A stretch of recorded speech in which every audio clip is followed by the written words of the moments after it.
Well, hello and welcome back to Viewfinders.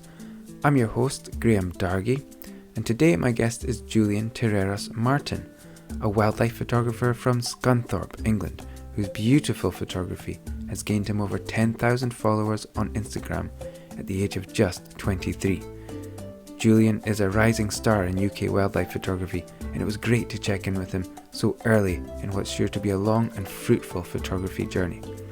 Our conversation covers everything from setting up a garden bird photography studio to wildlife photography technique to Julian's breathtaking encounter with a rare Iberian Lynx in Spain. If you enjoy the episode, please subscribe and leave a 5-star review. That's the best way to help me get the show in front of more listeners, and I really appreciate it. I'd love to connect with you, and you can find me on social media and at the Viewfinders webpage, where you can get more photography tips. Okay, here's my conversation with Julian Terreros-Martin. Julian, welcome. Thanks for coming on. How are you doing? Yeah, I'm doing good. Yeah, not bad today. I was thinking last year that I would like to make like a bird photography studio in my garden. Yeah. This was just how I termed it to myself. And so in lockdown, it was a good opportunity to do it because we were just coming into summer and had lots of time, and so that's when I started to look up for advice about that kind of thing online. That's when I found your profile, I think. Yeah. Because I think, did you start a reflecting table around that time as well? Yeah, so I've always wanted to do like a kind of hide in the garden just because we get a lot of birds, so we feed the birds and we get lots of visitors and stuff like that. So we put like perches and set up a little tent and took some pictures out in the garden, and you get all the classic birds. You got like your blue tits, coal tits, great tits, goldfinches and all that. But I wanted to like try get something a bit different. So I've seen like reflection pools and all that, and you couldn't really go out and buy materials because all these places were kind of closed. So I used like an old fence panel and some tables in the garage and kind of makeshifted it all together and built like my own reflection pool, and it worked out really well actually, and was quite good entertainment, at least, especially when you can't really go anywhere else. So yeah, it's the effect is really, really good. And so did you spend quite a bit of time on that, like once you'd made it? You must have spent quite a bit of time on lockdown shooting. Yeah, so first probably 3 weeks I probably used it every morning. So I woke up with my dogs and took them out, let them out for to go for a wee and that. But then I put some food on the table and the feeders around it, and then I just set up a remote trigger because I didn't want to sit outside. It was quite cold, and especially when it's first lockdown. So I just kind of sat in my window, and every time a bird landed, I just bashed the remote trigger and took a burst. And the birds really didn't affect too much because I was using quite a long lens. And yeah, it worked out really well. Haven't been using it as much recently, but I've still got it set up because I'm hoping for autumn I'm going to get some more birds coming into the garden. Okay. Let's come back to that later. I should have done this at the very beginning, but why don't you introduce yourself? Tell us a bit about your photography. Yeah, so my name's Julian Terreros-Martin. I was born in the UK, although like all my parents and that are Spanish, so I've got dual nationality, Spanish and English, and I really got into photography from quite a young age because my dad was always interested in macro photography and doing that, and I started off doing macro, so plants and insects. And then as that curiosity increased, I started going for birds and bigger animals, which leads down a more expensive route of photography, sadly, but a very interesting one.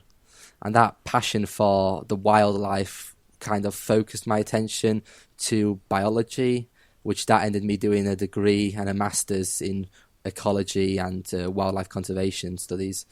And that kind of combination of nature plus photography kind of has driven my career so far. Okay. And so you went to study ecology, is that right? Yes, I did biology, which focused on ecology and environmental sciences, and that was at Newcastle University. And then once I finished that, I went to do a master's in Liverpool, and that was wildlife conservation and drone applications. Okay. And so what are you doing now? Well, I graduated last September, so a year ago now.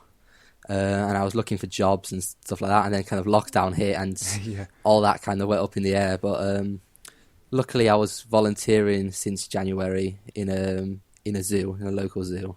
Oh, cool. So that was quite good. Obviously, during lockdown, that closed as well. But since they reopened, it was quite busy because all the kids were off and all that. So I ended up doing 3 to 4 days a week, just kind of going, playing with some animals, talking, looking after animals, which is good for experience and keeps you entertained, especially during these like times. Okay, so did you have to do the talks, like the animal talks to the visitors? Yeah, we do like guiding people around. So kind of it helped me like with communication skills and speaking with people. But like you learn a lot because we built enclosures, we feed the animals. Like it's quite a small zoo, so you kind of when you're volunteering, you get to do pretty much everything. Okay. That's a really good nutshell, actually, and I've answered a lot of the questions that I had because I was curious. I knew that you'd studied ecology. I was curious as to which came first, the passion for wildlife or the photography. The photography was really the push towards the biology. I see, okay. Because it seems that the two things just complement each other. If you were really into wildlife, obviously, and ecology, photographing them is only going to help your study, right? It seems to me.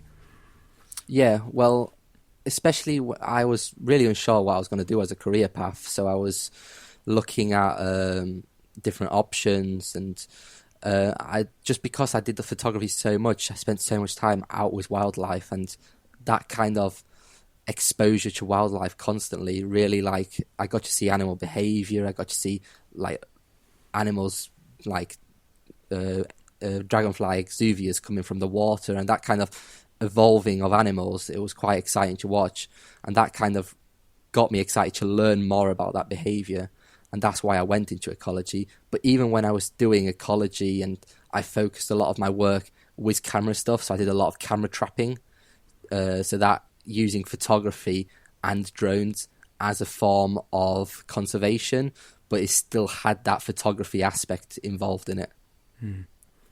So your dad was into macro photography. So what kind of things, like insects and things like that, or? Yeah, so he's always been he did film photography when he was a kid. Like he spent all his savings when he was young just on one of these old film cameras, which was probably like the best you could get at that stage.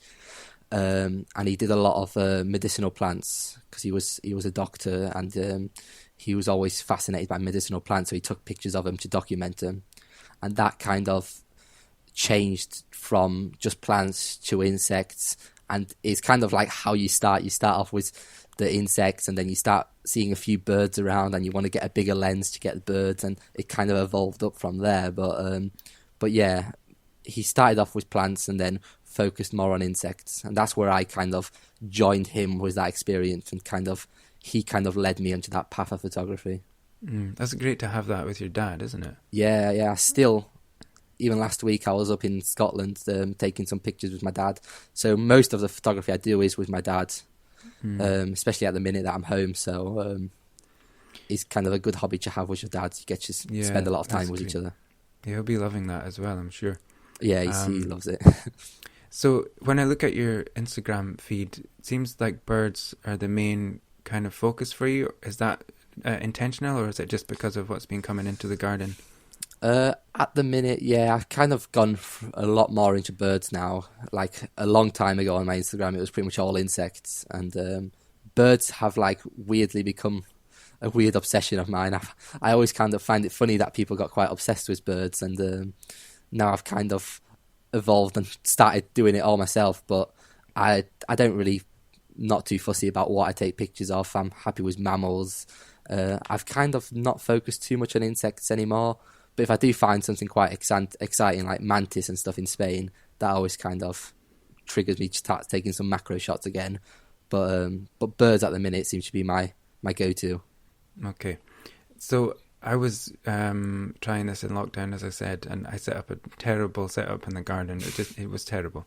And I don't have the right gear for it either. So I've got my 70-200, which I was using with an old teleconverter. So it was tricky, and I just found it was really hard. It's really, really, really hard. Yeah. And I didn't have it set up on a remote like you. I'm just holding it and sort of leaning on the back of the sofa, looking out the gap in the doors. But your photography, I think it looks kind of effortless. You know, when you look at it, it's sharp, it's colourful, it's clean and tidy, great technique, no distractions. But from doing it, and anyone who's listening to this who's had a go at shooting birds, I'm sure they can know how hard it is. So can we dig into the technique a bit here? What are you doing? Well, let's start with the gear. I don't want to get spend too much time talking about gear, but what are you using in terms of camera and lens? So I believe for most of the recent stuff, I've been using a 5D Mark IV, so Canon 5D Mark IV, and I would vary between a 300mm prime and a 500mm prime, so you got quite big lenses on. But sometimes I'll use 70-300s as well. Okay. So when you get into that type of lens, I mean, it's like a big money, right? It's not a cheap thing to get. Very, very expensive lenses, and it kind of does make a big impact on like your photography, because the thing with birds, like you're saying, they don't want to come too close to you generally. Some do, some don't, but that having that extra reach means you can get yourself further away, gives less disturbance to the birds, means you're eventually going to get more elusive birds and that better shot of the birds. And you also have to like think about the sharpness of these lenses and creating that diffused background, which is often so like exciting and gets that clean background like you're describing. How do you find it working with the prime? I nearly took one on a safari once, and I just thought it's going to be a bit restricted because you know, some things are really, really close, you know? How do you find the prime? Do you wish you could zoom it sometimes, or do you just kind of get used to that? It was funny that, because we were talking about this with my dad, because we've used 300s and 500s. We've kind of slowly worked our way up. We started with a 300 and then we got ourselves a 500. But before then we were using 100 to 400 and 70 to 300 lenses. And the other day we were taking a picture and someone lent me a 70 to 200 lens. And I was saying that I just completely forgot that I could zoom, just because I'd used primes for so long. So I've kind of I know that's my range, and I compose the image with that. I obviously take on and put on teleconverters if I need to go closer or further away. But it's kind of, I've got that idea of prime lenses now, and I find it hard to go with the other ones now, just because I kind of forget that I can zoom in now. It's a really weird feeling. It's... I know what you mean. When you start, it's like the opposite for me, because I'm used to using zooms just with the type of work I do. When you put a prime on, you forget that you can move your feet. Do you know? Like you can actually walk closer or further away from something. So I kind of know what you mean. And so in terms of software, do you just go for Lightroom or anything else? So I'll use Lightroom for most of my work. If I need any sort of a bit more extravagant edits, I'll kind of use Photoshop for that. Just so you can get away with a bit more creativity and that stuff. Sometimes if I'm shooting really high ISOs, I'll use Topaz Denoise. It's a kind of a new thing that people seem to get a bit excited about, and I've been trying it out, and it seems quite an effective way to get rid of high noise images, so it gives you a bit more confidence to shoot at that higher ISO. Let me go back a little, because I just wanted to ask you about if you're shooting in your garden, you presumably have complete control over the background of the shot. I just wanted to touch on that because you mentioned it, but so that makes it easier to kind of control and makes it easier for the post-production side of things as well, I guess. How do you find it when you're in the wild, as it were? Do you find it more difficult to control the background, or are you having to think about it more consciously as you're shooting? Yeah, obviously, in the garden, we were like, where I set up, I had an idea of where I was setting up the reflection pool, and I pointed it towards a clear area of like where there was no branches, and I ended up using, we had a dark green shed in the back corner, so a lot of the time that gets shaded, so you got quite dark green backgrounds, so that made it really easy. And then obviously in the wild, you don't have control of that. You've got to, if a bird lands somewhere, you've just got to deal with where it is, and sometimes you get really nice backgrounds and you kind of hope the birds are going to land there, but a lot of the time you just got to go with what happens. And obviously you can edit some other like little branches out and stuff like that, but no, you just have to go with the flow really. In the wild, there's not much you can do about it. Okay, let's go into more of the technique then. because you were saying about high ISOs, and when you're shooting birds in flight, for sure, you need to get up to those. Excuse me.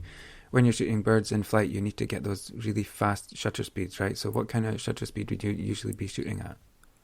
Flying shots, I generally try to go as high as I can, but that'll vary from sometimes 1,500 up to 2,500 seems to be the best range.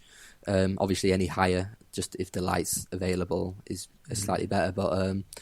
But yeah, when I was doing some jumping red squirrels at the last week, we kind of used 2,500 as a minimum. And obviously, when the light's not there, that pushes up your ISO quite high. But if the light's there, it's acceptable. Really, you can get away with them speeds. Mm. So, what I found from my experience with wildlife is the technique can be quite intricate and quite fussy in terms of, focusing, ISO, what camera mode to choose. I think there's different ways to go about it, maybe depending on your preferences. So, what would be your sort of go-to camera setup when you're shooting wildlife? Generally, I always go for aperture priority. A lot of people always go for like manual, especially just because they think you can control everything. But I can still change the ISO. I like to change the aperture to get the backgrounds. Try get low apertures so you can get that nice diffused background. And then because the light can be so changeable in wildlife, I kind of want my balance meter to be always in the middle. If I want it darker, I can shift that to the left and shift it to the right with just one flick of the button, really. So it still gives me all the control, but it also lets the camera adapt to changeable lights, which often in bird photography, it happens so quick that you can't really manually change that. The subject's always moving and the light's always changing, so you've got to be ready for that change. Mm.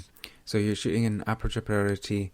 Yeah. You'll just sort of ride the compensation according to what's happening. Yeah. If you want it brighter or darker. I was curious if you're using auto ISO. No, I don't use auto ISO now. Okay. Some people do use auto ISO, but generally, whilst I'm taking pictures, I'll set it at like a mid-range somewhere around. If it's quite bright, I'll go down to maybe between 400 to 800. If it gets a bit darker, I'll probably raise it up to 1,000 to 1,600. But I'm always watching that speed, but the speed really of the images that I'm getting, and I'll just kind of flick it up a couple like bits just to get the light up if it does get a bit darker. Just because again the light's always changing, and sometimes when you're shooting like quite like white birds like egrets, they always kind of you have to make it a lot darker just to get the whites in. And that always gives you them really dark backgrounds, which I kind of really like in my work. So sometimes I'm shooting 2 stops to 3 stops darker than you would be, just enabling you to get the whites of like the pretty bright birds. So I don't know. It must be your age because you're young and nimble. But I would be going for the auto ISO, so I don't have to be doing more finger work for that, or more thinking really as well. Because I feel like. There's the technique, your back button focus, presumably. No, I use front button. Yeah, the shutters. So with the reflecting pool, do you sort of pre-focus on the spot where the guys are going to be? I've tried both with that. I've used pre-focusing, just putting like a stick where the birds are going to stand and pre-focusing that, and that's generally a good way to go about these things. I've also tried like cluster of like focusing points, and basically it'll just kind of pick out when the object's moving in there. It works quite well, especially when the birds come maybe into the water to have like a bath, so you can get them type of shots. But sometimes the focus might catch something in the background. But luckily, I had quite a clean background, so it didn't happen too often. So you're not on the camera while you're shooting with that reflecting pool, is that right? No, I haven't tried it with me being on there. But I think it would work pretty much the same, but it was kind of for my comfort in that moment, really, just because it was much easier just to be sat upstairs in my bedroom window, just overlooking the reflection pool in the garden. Yeah, I totally get that, because if your eyes in the viewfinder, you can't see the animals coming in, right? Yeah. So you just I've just sat there kind of just watching, and as soon as a bird kind of comes where I've set that focusing points, really, I just kind of press the button and hope that it's in focus and the bird's in the right spot. And it gives you a bit more like periphery, really. You can see birds in the trees, and you can kind of see what's maybe going to come, so you can get that ready for that moment. I think that's so important for when you're doing that. So I wasn't sure if you just had the camera set up and you were just next to it, just waiting, but you have to be able to see what's coming, right? Yeah, it really helps, because sometimes they can just come in for like a second and take off again with a piece of food, or if sometimes the camera, maybe when it triggers, it will get a bit scared and the bird will fly off again. But often with wildlife, it's quick and you have to be ready for the moment. What I've noticed when I was doing that in the summer, they don't. It's like Jurassic Park. They don't see you if you don't move. You know. Yeah. So you could just stand there and kind of wait for them. But as soon as you moved, they would be off. Previously, I think you had the hide. Is that right? Are you still using the hide in the garden? We don't have it. Well, we've kind of adapted. We had a tent up in the back garden, and we set up some perches and just put food. And there we just kind of sat in there for like some weekends. We just sat non-stop in the hide, just from morning till dusk, really, just taking pictures. But we've set up the shed at the minute. We cut like a big hole in the side of the shed so we could stick our lenses through.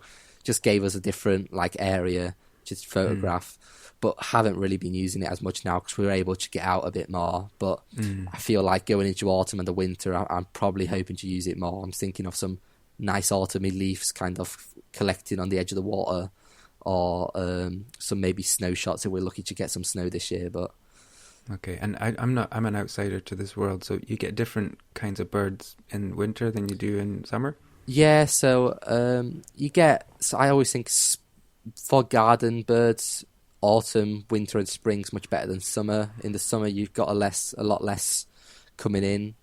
Especially now in autumn, there's a lot more foods available, in like wild food. There's a lot more berries and nuts. All the trees are producing seeds as well, so all the birds are picking off all them. But you also get migrants, so a lot of goldfinches, greenfinches, they're starting to leave. Some resident, but a lot of them leave down to France and Spain in the winter, and then you'll get different birds arriving. But later on, when it starts getting a bit cooler, food starts to run out in the forest. A lot more birds enter gardens, so you'll get long-tailed tits, maybe a bullfinch. We see them around, but never got a picture of one in the garden. But you can always hope. Okay. There's just, I haven't been into this before, but when you start looking at the birds, they're really amazing to see, right? Yeah. Some people just kind of, when you're not interested in it, you kind of overlook a lot of these things, and you won't notice they're there. You just don't see it, right? Yeah, you just don't see them, and when you start looking, you see just so much, and they're often so colourful. Like, I always think blue tits, just because there's so many and you see them quite often, they're overlooked a lot, but they're incredibly beautiful birds. They've got so much colour to them, and you get people like, I've spoke to people like farmers or people walking in like forests and stuff like that, and you ask them if they've seen these animals, and they just say no. And like, they're everywhere. If you just take a second to look, you just have to stop and give it a moment, and you will find them. I just wanted to touch on animal behaviour. You mentioned it earlier. Is there,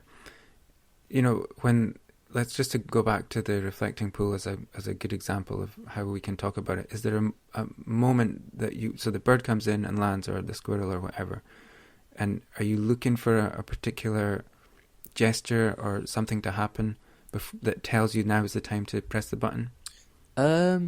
Well, when I was doing the remote trigger, it was kind of hard to pick up on a specific moment, so I was just kind of shooting and hoping at that stage, really, because I wasn't like, the trigger's not precise enough to get that exact moment. But when you're actually on the camera, you have a lot more like accuracy with your shots.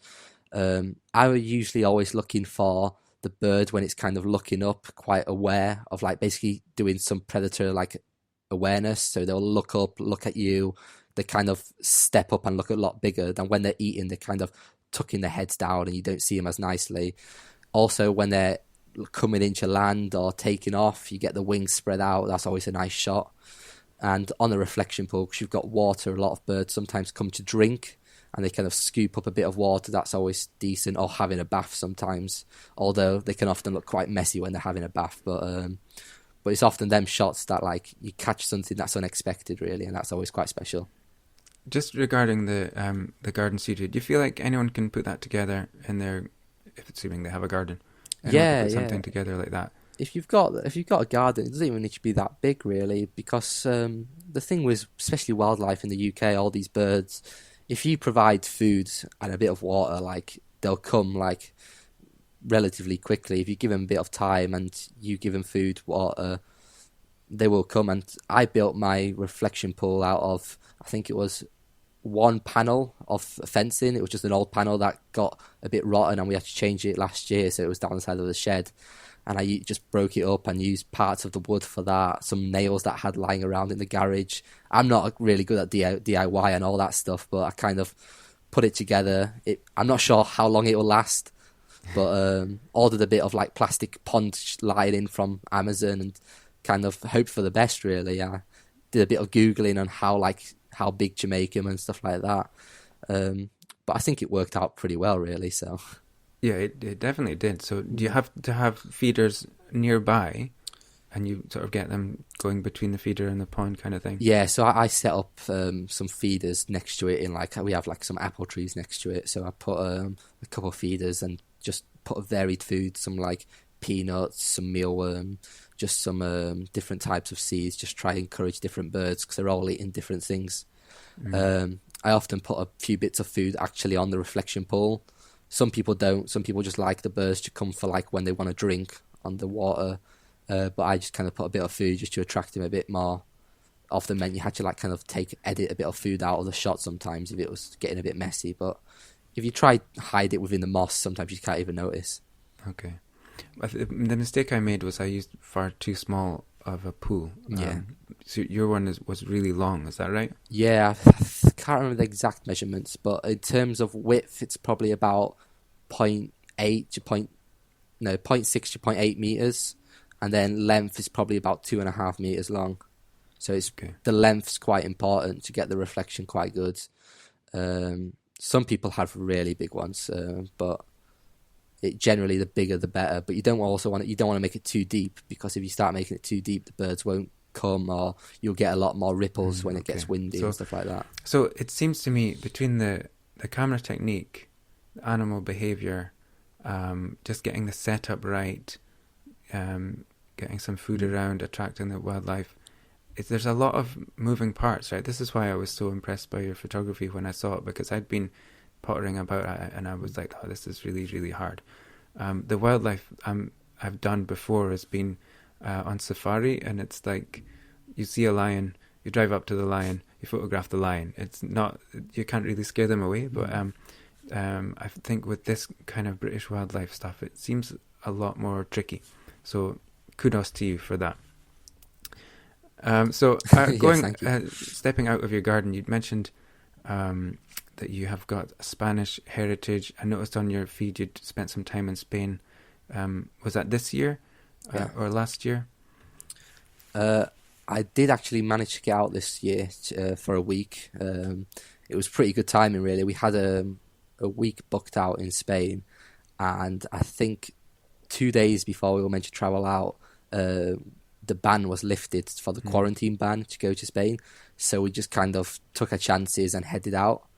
And then we came back and it was fine, and we filled in all like our track and trace forms and all that. And then I think about a week and a half after we had come back, the cases started to rise again, and the borders closed. But luckily for us, when we do a lot of wildlife photography, we were in the south of Spain, and it's very, like, there's not very many people around. It's quite small populations, rural communities. And when we do wildlife photography in Spain, we always get comments from the hotels we stay at. We always stay at pretty rubbish little things just because we spend so little time. We leave at about 5 a.m. to try find the lynx in Spain, and then we won't come back till about 10:30, 11 o'clock at night, just because the days are quite long in summer. So like sometimes the hotel staff, they just don't see us, and on the last day we check out and they're like, we never saw you at all. And it's just we spend so much time alone in wildlife. We weren't really worried about getting anything like COVID whilst we were out there, other than going to shops, but we just made sure we were safe, wearing masks and sanitizing and all that stuff.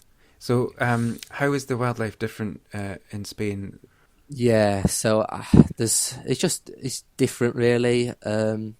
Generally, a lot of the time I go to the north of Spain because that's where my family was from. But I've kind of, on my dissertation for my master's, I went to the south of Spain, and that's where my project was undertaken. And I used a lot of camera traps, so I saw lots of the wildlife. But when we were out there, the south of Spain, it's a national park called Doñana, and it's a really special part of the world because it's kind of the connecting point between Europe and Africa. So you get a lot of migration of birds passing through there. Okay. Also, you have some pretty unique wildlife, and that leads to an incredible biodiversity and some amazing birds that like are either never been seen in the UK or very, very rare, just kind of one that's got a bit lost somewhere, really, but you just don't see them around here. Oh, that's amazing. So you're out in the national park there to do the photography, and again, I think we said it before, but it's a different kind of challenge, I guess. Yeah, so out there, it's quite a unique place because we kind of just we rent a car and we'll just drive around. And I know quite a few good spots where we know where certain animals are going to be. They generally like to keep territories, some of these animals. So every time we go, we know where we're finding the wildlife. And we kind of use our car as a hide, just because they're used to cars passing and they've never caused them any issues. So we'll just kind of pull up in our car, wind down the windows, and just shoot from the car a lot of the time. And it's a lot easier to get closer to the wildlife, at least in Spain, where we were doing this, just because they're more scared of humans than an actual vehicle. So if you sit in your vehicle taking pictures, they don't seem to mind too much, and it lets you get a little bit closer.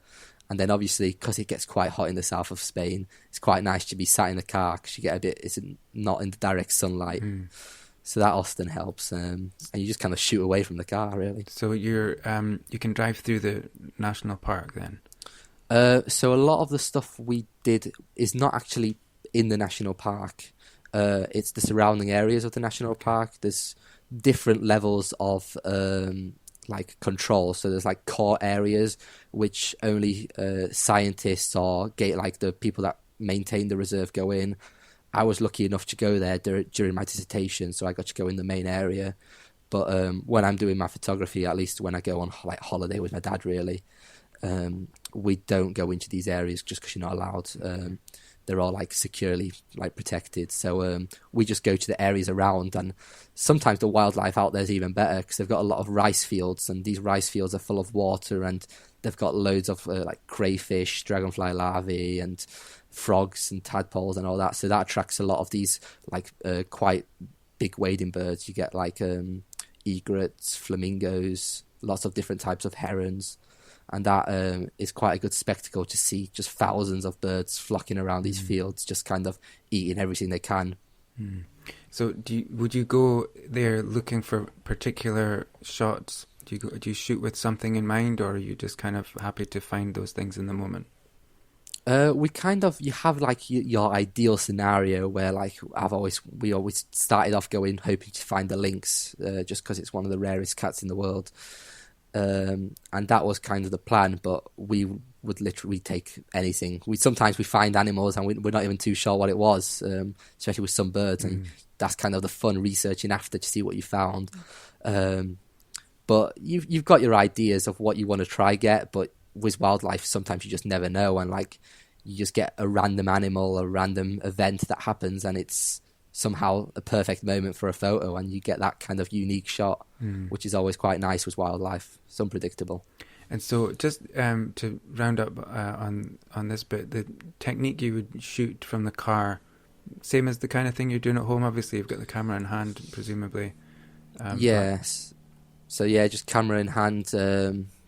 Generally, I'll lean it up on the edge of the window. Sometimes I use like a beanbag to stop if the car's still switched on, it stops the vibrations, but you can just turn the car off and that stops that. But yeah, generally still shooting same stuff, AV modes, so aperture priority, unless I'm going for a really specific shot where I need to control the light a bit more precisely. But the problem with like especially in the south of Spain, it's always sunny.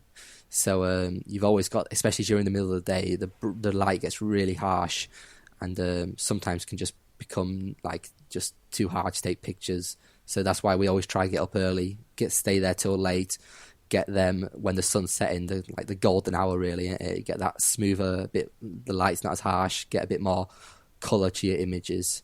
So that's why we always try get up early. It's always worth getting up early and staying up late. Yeah, I mean, we're used to that as a landscape photographer, but that still applies for wildlife, yeah? Yeah, it depends on the weather. Sometimes if it's cloudy, especially around like in the UK, you get a lot of cloud, and it doesn't really matter in the middle of the day just because the light's kind of dims the light a bit down. But when it gets too bright, it's just sometimes the image is just too contrasty, especially when the sun's right above you. You're just basically getting silhouettes or just burnt out images. So yeah, that golden hours, them early morning hours, late afternoon hours, the colours are just much brighter, the light's just much smoother. You get a really nice image that way. So yeah, you said you were up in Scotland recently. What kind of thing were you doing up here? Well, we had a friend that actually we met locally doing macro photography with my dad, and we became good friends just locally, and then he eventually moved up to Scotland, and he bought a house, and in his house he was getting, in the garden, he was getting red squirrels and pine martins coming to visit, so he kind of set up a hide and started attracting the animals there, and he had been up there for a few years and we hadn't seen him, so we kind of eventually decided we should go up and pay him a visit to see how the animals were going, because we'd never seen pine martins and we don't get red squirrels down here, so it's always nice to go up there and see them. So he kind of had a really nice setup there, so we just got some really awesome pictures of pine martins and red squirrels. Okay. And then we also went to another like commercial hide that we had never been to up in Scotland. Just whilst we were up there, we were like, we'll make the most of it, have like a mini week holiday, just to see I haven't really ventured out to Scotland very often, so just the wildlife and the landscape up there it differs so much from down here, even though it's like not that far away, but there is a big difference. So where are you based? So I'm based in Scunthorpe, so North Lincolnshire. Okay. So Yes. it's not far really, isn't it? But it's definitely different up here. I didn't realize you didn't get red squirrels. Maybe I'm just taking it for granted, but we do get them around here. Squirrels are just my favorite. I just love squirrels, just to see them move, you know. Yeah, they're great. They're great animals, and it's actually, I think it's Red Squirrel Awareness Week starting today. But it's a big problem because they got the grey squirrels. They're invasive and from North America, and down here you just get grey squirrels just because they'll outcompete the red squirrels and give them squirrel pox, which the greys aren't affected by squirrel pox and the reds are. So nowadays you won't get red squirrels you can only get them really above Newcastle and Cumbria side. Anywhere above there you start to get reds, but below that line it's only greys really down here. Wanted to ask you about your time in Tanzania, because I saw on your feed somewhere that you'd been. How did that come about? How did you find it? Tell us about your time in Africa. So when I was doing my masters, one of the modules was an opportunity to go to Tanzania, and we undertook like a small group project. So we were in small groups and we took a project out to Tanzania. So obviously that was a really nice perk of being able to do that course. I'd been to Africa before, but never to Tanzania. So we went out as like the uni group, and we flew to this remote reserve that was owned by one of the lecturers. He set up the reserve himself. Wow. And it's nothing fancy. Like it's just a good community doing some scientific research out there, and they had wild chimps and also a few different monkey types, and they set up camera traps, and they get some pretty incredible wildlife out there. So it was just a really nice opportunity to go to a new place in the world and just see how local people like live out there, the local wildlife. I didn't get too many chances to do photography just because we were obviously doing some work out there, but I always took my lens and carried it around, even though it was some rough walking out there following some chimps. But I did manage to find some wild chimps out there, and I got some really nice shots, and I was very privileged to see that, because a lot of our group didn't get to see them. So it was a big honour to be able to see them and photograph them in the wild. So what does it look like for you in the next few years? Where do you see your pursuit of photography going? Well, I would love to do like wildlife photography as a job. Obviously, it's kind of my passion. It's what I spend most of my time doing. But I'm really not sure how I would go. I could be happy to go into like biological studies or into even zoo stuff, just because I'm doing the volunteering at the zoo. I've really enjoyed that. But ideally, just doing wildlife photography as a job, either organising trips to take people to certain parts of the world and show them techniques and where to find these animals, because some people, it can be quite difficult, as you were saying, and I've got quite a good knowledge of where to find these animals, so it's the stuff people are willing to do, like pay money to do. So I've always thought of doing like organised trips to Spain, just because I know some of them areas quite well, and especially in the UK, some people just won't have a clue where to go and where to find these wildlife. But yeah, it's quite uncertain at the minute, but I'm pretty much happy to try anything. So if an opportunity presents itself, I'll try take it. So You speak Spanish, though? Yeah, I speak fluent Spanish and English. So okay, I would, from my experience and just from where I'm sitting, I would say that is the link. You know, that's going to be the unique thing for you, the link to Spain. And if you can get on top of the wildlife over there, know the places to go, the places to take people, I think that would be a sort of unique selling point for you. Yeah, it's been kind of an idea that we've had for a while. It's just trying to get that sorted, and just because I know the south of Spain quite well, just from recent trips, and the north of Spain where my family is, I've spent my whole childhood spending whole summers there, so I know the area very well, and being able to speak two languages is really helpful, especially when you go to another country like that. Yeah, and if you're taking people with you, you just having that local knowledge will give the guests so much reassurance, you know? Yeah. Okay, I've got a feature here that I'd like to try, and I don't know, I need to find a catchy name for it, and I'm going to pick a photo of yours to talk about, and then I thought if you can pick one that is really memorable or has a great story behind it, and we can talk about that. And I don't know, I was thinking about calling it Double Exposure, because, okay, you know, yeah, I don't know. I like it. I put a sound effect on that, you know? Double Exposure. But I don't know, if you've got any other ideas, let me know. I'm open to ideas. And so let's see, I was looking down your feed, there was a few that I could have chosen. I love the flying squirrel, but I think I kind of settled on the wading egret. Do you know the one I'm talking about? The bird is it the one with the dark background? Black, almost the entire Yeah. frame is black, and the bird is just perfectly exposed. It's amazing, yeah. So can you talk through the story of that picture, the techniques, and how it just came about?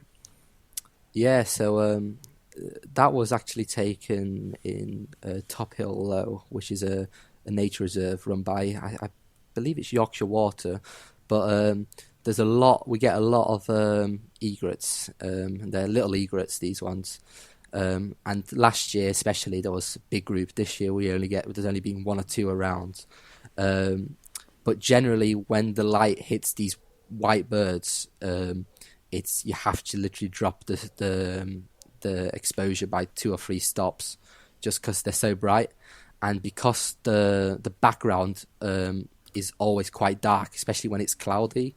You get like dark reeds, and this water becomes quite dark as well. It really just naturally becomes a really black background, and then obviously in post edit you can like bring that down, make it even darker than it has to be, and I always find it really, it's kind of one of my favourite shots to get when you get an animal with a completely black or a completely white background. It's such a unique shot. It's almost something that you would get in like a studio, and it's something you don't really associate with wildlife. And because in this place they have a wonderful hide that sometimes could be looked after a bit better than it really is, but it's a really low angle hide, so it's close to the water. It's designed to actually flood if the water goes up too much. But you sit down and your body's pretty much where the underwater should be, but your camera just sits just above the waterline, and it gives that angle. And that angle for me in photography is the most important thing. If I was telling anyone one thing about wildlife photography, is to get down level with the thing you're shooting, because that angle, getting down level to the subject, is the most important thing to create a really unique shot. Totally agree. And it really makes that shot. It gives the animal some stature in the image. I don't know if you had this experience in Tanzania, but if you go in safari, and the safari vehicles, most of them have an open roof, and people will stand up in the vehicle to shoot out and down to the animals. It's cool to stand up and look out the roof of a vehicle. I totally get that, but I always find myself lying on the floor, in some weird position, just to try and get as low as I can. Because if you can get eye to eye with a lion, whatever it is, I mean, it's just so powerful, Yeah, it's often super hard to do, especially if it's like muddy or if it's like on the edge of a pond. But it's the best thing you can do. Like, I've laid down everywhere in muddy bits on the edge of ponds and gravel. I've just like crawled across the ground trying to get that angle, but it makes the biggest difference. Getting down level with the animal you're taking pictures of is one of the best ways to get a good picture. That's really important, I think, because we've got the techniques, we've got the animals in front of us. These little things that are going to be the difference, don't you think, between a so-so photo and actually a great shot? Yeah. Okay. Definitely, yeah. Is there a shot of yours that you would like to tell me an epic story about?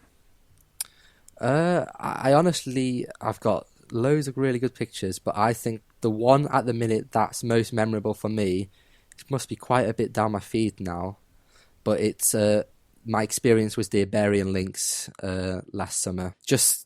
It's such a unique image, and it's, for me, it was an opportunity that I don't believe I will ever be able to improve on ever.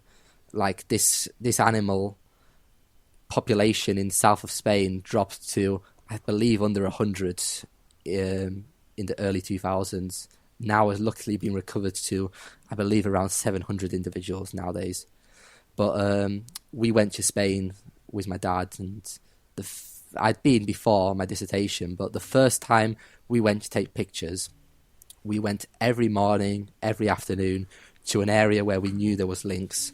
And we believed there was 3 or 4 lynxes in the area, just a mum, a dad, so there was a male, female, and there was 2 young, so this year's young and last year's young, which normally would be chucked out of the group, but because there was so much food in the area, they had allowed it to stay in the area. So we were basically spending all the time there. And one morning we had just come, we hadn't even arrived at the spot where we were expecting to see it. And as we were driving, there was a farmer that had stopped and had his phone out and was recording something. So we slowed up. He told us to slow down. We stopped the vehicle, got out, and just there in a field that had just been, I think it was a wheat field that had just been harvested. So the crop was all gone, so it was super low. And there was just a young Iberian lynx just sat there in this field. And it was about 15, 20 meters away, so really close.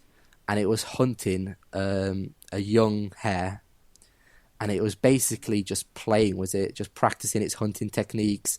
And when we always imagine seeing a lynx, we imagine seeing it and just vanishing within like a second, just like a super elusive encounter. But we spent about 30 to 40 minutes with this lynx, just filling our boots with shots, and we even just stopped and admired it. And we were able to sit down low on the ground, take shots of it hunting, of it sitting, lying down. The sun was literally rising up behind us, so we had the light on our side, the best experience that I could ever imagine. And I don't know, I find it hard that I'm ever going to beat that experience with any other animal, but I hope I do. But I hope it was such a special encounter. It was something I will never forget. That's great. I love to hear that, because for me, photography's brought me to many, many incredible experiences, and I'm feeling you on that. It's just a great moment for you to have, so well done. Yeah. Okay, we're getting near the end, Julian. I want to have another special round, which is called the quickfire round, but I don't want to call it a quickfire round. I was thinking I might call it motor drive, with a special effect on the Do you know what motor drive is? Because old cameras used to have it. I don't think they really call it that now. To drive on the film. Okay. So the modern equivalent is continuous high-speed shutter release. But it doesn't The have first one sounds better. Yeah, the first one sounds better. So, okay, so quick fire round. Anyway, okay, there's 10 or 11 questions here. Wide angle or telephoto? Telephoto. I thought so. Coffee or tea? Neither, but tea. Okay, okay. Head or heart? Heart. What was the last great book, movie, series, or album that you consumed? I'll say Dermot Kennedy's last album, so music. Okay. What kind of music is it? He's just an Irish singer, and he just put an album called Outnumbered last year, and I went to see him last year, and he's really, really talented guy. Cool, great.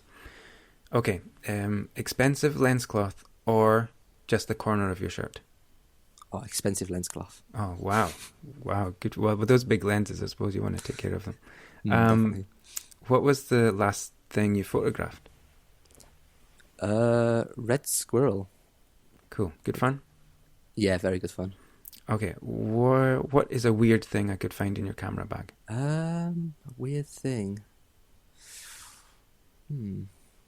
Probably my new recorder to record sounds, but I haven't used it very much, so it just kind of sits in the bag at the minute. But animal sounds. Yeah, so I was thinking of basically recording just if any animals are making sounds, just try to get some recordings if I want to make videos in the future. But I bought it at the beginning of the year and I haven't used it yet, but it sits in the bag at least. Is it a big chunky recorder? Yeah, it's quite big. It's not huge, but apparently it was quite a good one. I did some research on it, but I was hoping to use it on a trip to Finland, but that was cancelled. So I was hoping to get maybe wolves howling. That's a great idea. But it was cancelled, that trip, so hopefully next year will be better and we'll be able to go. But that was the idea behind the recorder. Okay. So, favourite photographer right now? Favourite photographer right now? I would say Bertie Gregory. Bertie Gregory. We'll put this in the show notes. Something you wish you'd known 5 years ago? I would say it's not all about getting close. It's about composition more than getting close. And the last one, when do you feel at peace with the universe? When I'm with my camera in taking pictures of wildlife just by myself. There's no better feeling. Great answer. Okay, Julian, thanks so much. Where can people go to connect with you, support your work, find out more about what you do?